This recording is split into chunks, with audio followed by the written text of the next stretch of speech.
Welcome back for another deep dive. Today we're going to explore something we all do constantly without even thinking about it. Breathing. That's right. We've got excerpts from Control of Respiration to guide us today, Right. and I'm really curious to see what surprising things we learn about this really essential process. I mean, we all know we need to breathe to live, Yeah. but I've never really stopped to think about how my body actually makes it happen. Well, breathing might seem simple at first glance, Right. but like a lot of things in the body, it's actually much more intricate than that. Okay. It's a really beautiful dance between your brain, lungs, and even your emotions. Really, our emotions too? Yeah. We'll unpack all of it today. We'll look at the automatic systems that keep us breathing while we're sleeping, to how our body knows when to take a deeper breath when we're exerting ourselves. That's really cool. So are there like specific parts of the brain that are in charge of all this? Absolutely. They're called the respiratory centers, and you can think of them as the control towers for breathing. They're located in the pons and medulla oblongata, Okay.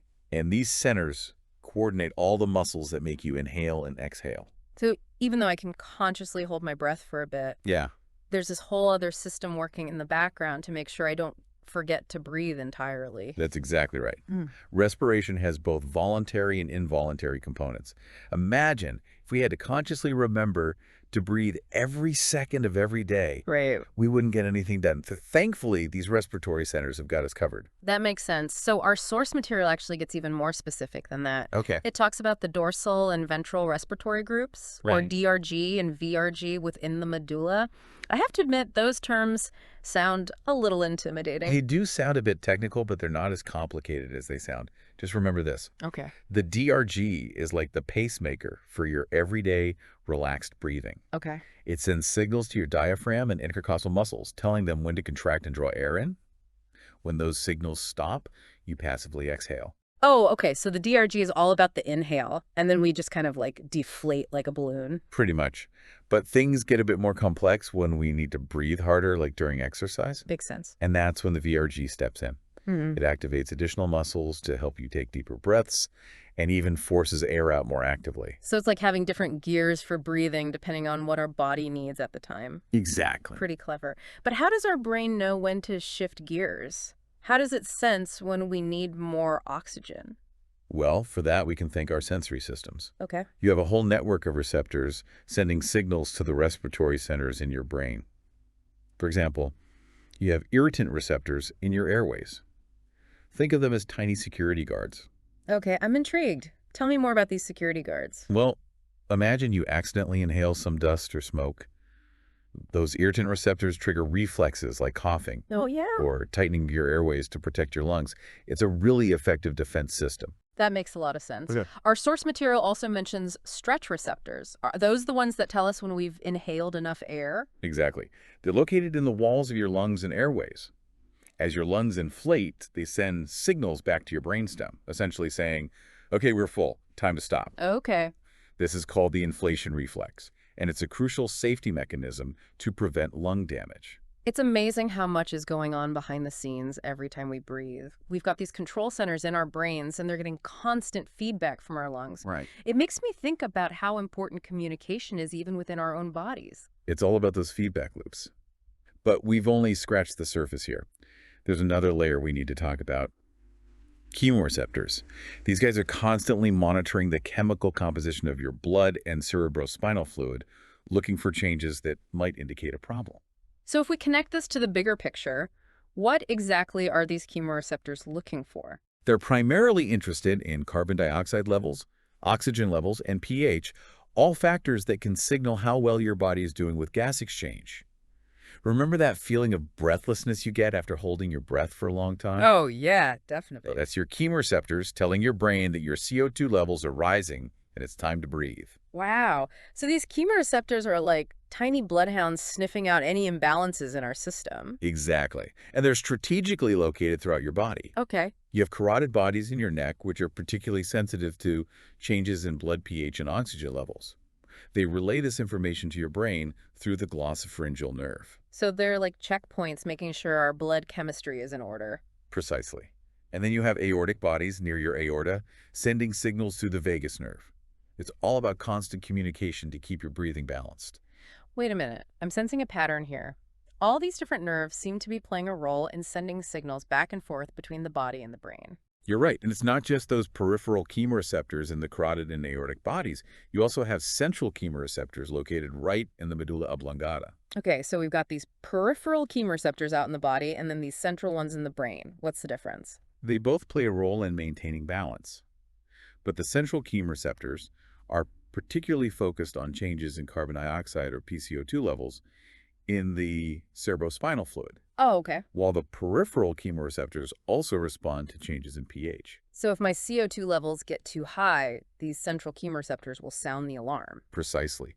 They send signals to those respiratory centers we were talking about, telling you to breathe faster and deeper to get rid of that excess CO2 and restore balance. This is all starting to make sense, but it also makes me wonder what happens if these signals get crossed or our breathing patterns get disrupted. That's a great question. And it leads us to a common phenomenon that illustrates how breathing can be affected by more than just our physical needs. Hyperventilation. Hyperventilation. Isn't that what happens when someone gets really stressed or anxious and starts breathing really fast? Exactly. And while it may seem like they're not getting enough oxygen, it's actually the opposite. Oh, really? With hyperventilation, you're exhaling too much carbon dioxide, which, as we've learned, is a key factor that those chemoreceptors are monitoring. So it's like our body's alarm system is going off, but for the wrong reason. You could say that. Our source material mentions that this excessive CO2 exhalation leads to something called alkalosis. Alkalosis. I remember hearing that term before, but could you remind me what that means? Sure. Alkalosis basically means that the pH of your blood becomes too alkaline as a result of losing too much CO2. Okay. You see, carbon dioxide, when dissolved in your blood, actually forms a mild acid. So when you breathe out too much CO2, your blood becomes less acidic or more basic. That's the alkalosis. Okay, that makes sense. So how does this alkalosis actually affect our bodies? Well, it can cause a cascade of effects, including constricted blood vessels in the brain. That's why people who are hyperventilating often experience symptoms like tingling, dizziness, and even fainting. That seems counterintuitive. You'd think someone who's breathing so rapidly would have plenty of oxygen, Yeah, but it sounds like the real problem is actually a lack of CO2. precisely. And that's why treating hyperventilation often involves calming the person down and helping them slow their breathing.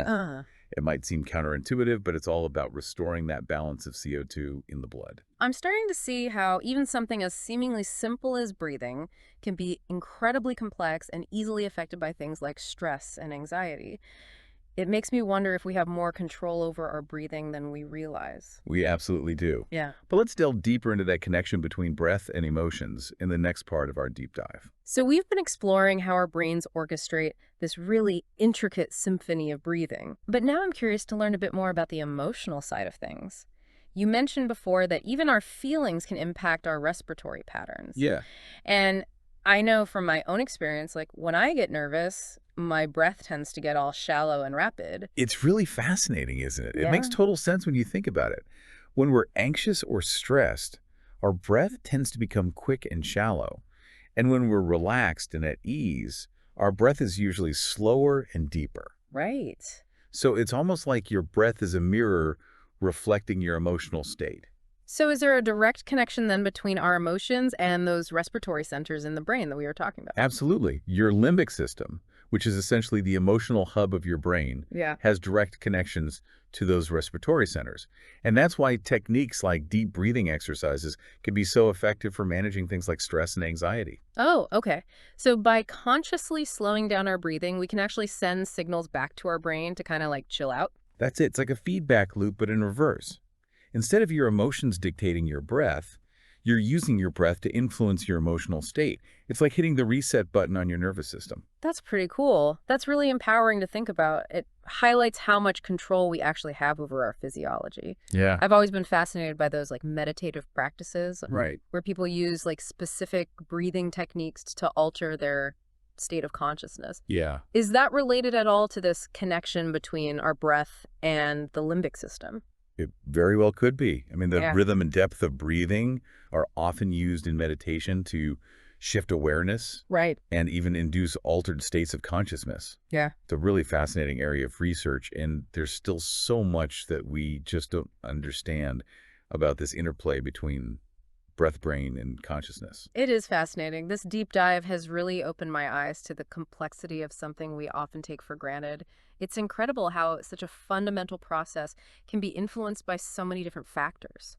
It is. Our source material goes into some pretty specific details about how our bodies regulate breathing. Okay. It mentions terms like hypercapnia and hypocapnia. Those do sound a bit technical, but I'm sure you can break them down for us. Of course. Hypercapnia basically means an increase in arterial carbon dioxide, Okay. or PCO2. And remember those chemoreceptors we talked about? Well, they are very sensitive to changes in CO2 levels.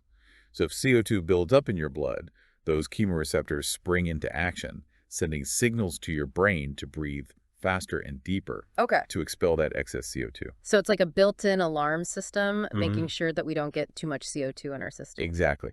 Hypocapnia, on the other hand, is the opposite. It means a decrease in arterial PCO2. This can happen if you're breathing too rapidly, like we discussed with hyperventilation. Right. And that can lead to all those unpleasant symptoms like dizziness and tingling because we're blowing off too much CO2 and throwing off the pH balance in our blood. Precisely. Yeah. Our bodies have these remarkable mechanisms for maintaining balance. But it's clear that things can go awry pretty easily if those mechanisms get disrupted.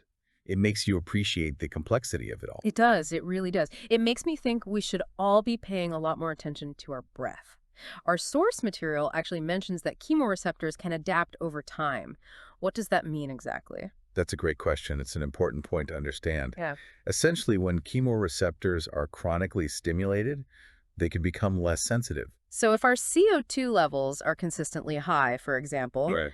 our chemoreceptors might not be as quick to sound the alarm. That sounds kind of worrisome. It can be in certain situations, but it can also be a good thing sometimes. Oh, really? For example, it's what allows us to acclimate to high altitudes where oxygen levels are lower. Oh, okay. So our bodies can adjust to challenging environments by recalibrating our chemoreceptors. That's right. That's pretty remarkable, but I can also see how that same adaptation could be problematic in other contexts. You're exactly right. For instance, in people with chronic obstructive pulmonary disease, or COPD, Right. chemoreceptors may become desensitized to high CO2 levels over time. Okay. So their bodies might not be as effective at recognizing and responding to those imbalances, which can have serious consequences for their health.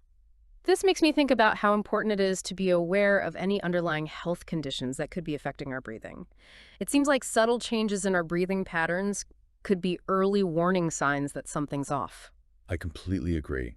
The more we understand about these processes, the better equipped we are to advocate for our own health and recognize when we might need to seek medical advice. This deep dive has been a real eye-opener. It's amazing to think about the intricate dance of systems that keep us breathing, and it's empowering to realize that we have at least some degree of control over these processes. Right. Speaking of control, we were talking earlier about how we can consciously override our automatic breathing patterns, but I'm wondering, are there limits to that control? Like, what about that inflation reflex we discussed?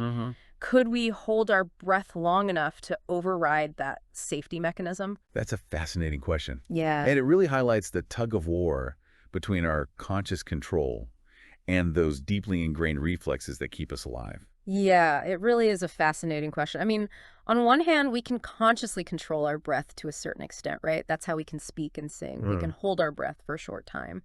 But then there's this like powerful urge to breathe that eventually takes over no matter what. Yeah, you've hit on a key point there. It's this interplay between our conscious control and these automatic systems that are ultimately designed to keep us alive. You can think of it as a safety net, a backup system that kicks in when our conscious control falters. So even if we try to hold our breath for too long, Yeah. those involuntary mechanisms will override our willpower and force us to breathe. That's exactly right. And the inflation reflex that we talked about earlier is a perfect example of this. Oh. Those stretch receptors in your lungs send a very clear signal to your brainstem saying, enough is enough. There's only so much air your lungs can handle, and that reflex is there to prevent you from doing any damage. Joe, it's like our bodies have a built-in wisdom that sometimes knows better than our conscious minds. Right. We might think we're in control, but those deeper systems are always working behind the scenes to keep us safe. Well said. It's this constant balancing act between our conscious intentions and these automatic processes that keep us alive and functioning. And I think the more we learn and understand about these systems, the more we can appreciate the incredible complexity and resilience of the human body. I totally agree. This deep dive has been an incredible journey into the world of respiration. We've explored the brain's command centers, the Yeah. intricate feedback loops, Right. the role of chemoreceptors, Yeah. and even how our emotions can influence our breathing patterns. It's amazing to think that something we do so effortlessly without even a second thought is actually orchestrated by such a complex and elegant system. It is. It is. So, as we wrap up, is there any final takeaway you'd like to leave our listeners with? Well, I would just encourage everyone to pay closer attention to their breath. Mhm. Notice how it feels, how it changes throughout the day, how it responds to your emotions and your activities. Your breath can be a really powerful tool for self-awareness Oh, yeah. and even self-regulation. Mhm. And, if you learn to tune into it, you might be surprised at what it can teach you. That's a great reminder. We often take our breath for granted, but it really is a remarkable gift, Yep. Yeah. and one that connects us to both our inner and outer worlds. It's been a pleasure. Thanks for having me. It's been my pleasure. And to our listeners, thank you so much for joining us on this deep dive into the world of respiration. Until next time.